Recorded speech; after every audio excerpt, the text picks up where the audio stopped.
Aujourd'hui, on va parler chat et ronron thérapie. Le chat possède une multitude d'atouts pour l'être humain. Et il a dernièrement fait l'objet de nombreuses études menées par des spécialistes, notamment le vétérinaire Jean-Yves Gaucher. Ce phénomène correspond au ronronnement du chat qui est bénéfique, non seulement pour lui, mais également pour son entourage.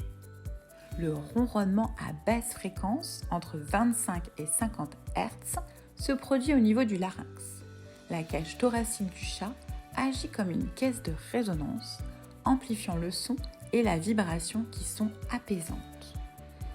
Lorsqu'un chat ronronne à côté de nous, nous ne percevons pas uniquement le ronronnement par nos tympans, mais aussi par des récepteurs sensoriels, qui sont les cellules de la peau, et elles sont logées dans l'épiderme et la couche profonde du derme.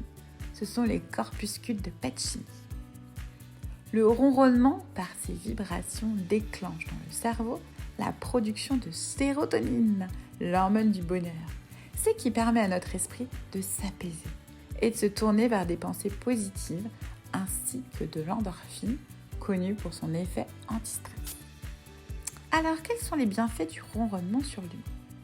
Le ronronnement a d'abord un effet sur le chat lui-même. Lorsqu'il est blessé ou malade, le fait de ronronner aide l'animal à guérir plus rapidement.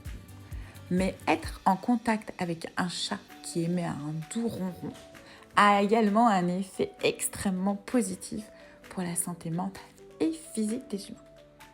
Il diminue le stress et l'anxiété, il régularise les cycles du sommeil, il fait baisser la pression sanguine, il diminue les maux de tête. Lorsqu'une musique cherche à donner de l'émotion, c'est par le biais des graves qu'elle va diffuser. Et le chat, il utilise la même méthode par ses ronronnements. On sait que les tonalités basses fréquences ont le pouvoir de réveiller nos émotions de façon positive. Ce sont aussi ces sons graves que le bébé perçoit dans le ventre maternel. C'est pourquoi, de plus en plus, on ressent et on entend dans les œuvres musicales dédiées à la méditation et à la relaxation des fréquences basses, un peu comme le ronron du chat. D'ailleurs, quelquefois, dans certaines méditations, on a le ronronnement du chat. Ça marche très très bien avec les enfants. On sait aussi que les propriétaires de chats vivent en moyenne plus longtemps et en meilleure santé. De plus, ils se déclarent également beaucoup plus heureux. Vous avez la chance de vivre avec un chat ?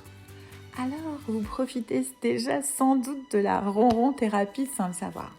De plus, le fait d'avoir un rapport privilégié avec le chat décuple les effets bénéfiques. L'important est de ne jamais essayer de contraindre votre chat à ronronner en le sollicitant avec insistance. Le mieux, c'est d'attendre qu'il vienne lui-même se lever contre vous ou de choisir le bon moment pour partager un instant de complicité. On sait très bien que le chat n'habite pas avec nous, c'est plutôt nous qui habitons chez le chat. Comment peut-on remercier nos chats thérapeutes ?